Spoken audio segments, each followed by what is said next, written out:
Let's take a look at the back first of all. Look at the front. Oh wow, that looks really different, right? All right, we'll talk about the front in a moment, but the back. The first major thing that you can tell at the top is the fact that the camera is now vertical as opposed to horizontal. But let's take a look at the back first of all. Look at the front. Oh wow, that looks really different, right?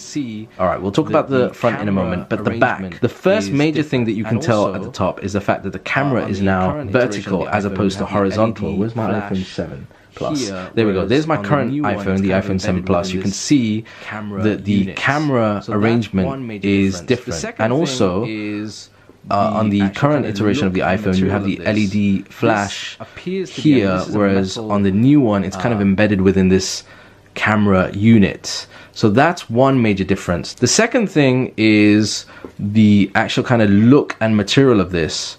This appears to be, I mean, this is a metal prototype. The back almost looks and feels like it might be made out of glass, which again ties in with some of the rumors about the back being made out of glass as opposed to the current kind of aluminium that we find on the iPhone 7 and 7 Plus, which I hope really isn't the case. It does look nice, but to be honest with you, I hope this isn't the case, because that's going to be a problem. You know, if you drop this, you can imagine, I mean, I had tons of issues with my iPhone 4 and 4S.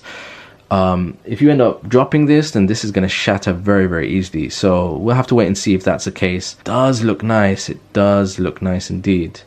Now, another thing to notice, which I've just noticed now, is the edge on this particular model is actually some kind of metal or chrome look, which I don't know, it looks a bit tacky if I'm being honest. It does look a bit kind of cheap and tacky. Yeah, I hope that's not the case. Now, I purposely got the white color because there are a couple of prototype models that are in the darker color knocking around. I didn't want to get that because they don't really show up very well on camera, and I'm glad I got the lighter version because you can see the details a lot clearer on camera. All right, well, another thing about the back, we have no fingerprint sensor on the back. Now, some of the earlier prototypes, again, the ones that are knocking around online, and some YouTubers have focused on that, have a fingerprint scanner on the back. This one doesn't. So we're gonna have to see how Apple are gonna deal with the fingerprint scanner situation. On the side, we've got the volume rocker, we've got the vibrate switch button here, which obviously, because this is not a working unit, doesn't do anything. On the other side over here, we've got a power button. Now, that power button actually looks longer than the current iPhone version. Let me just show you the current iPhone 7 and 7 Plus. That's the power button there. That is definitely a longer version, which is actually easier to kind of hit. Nothing on the top.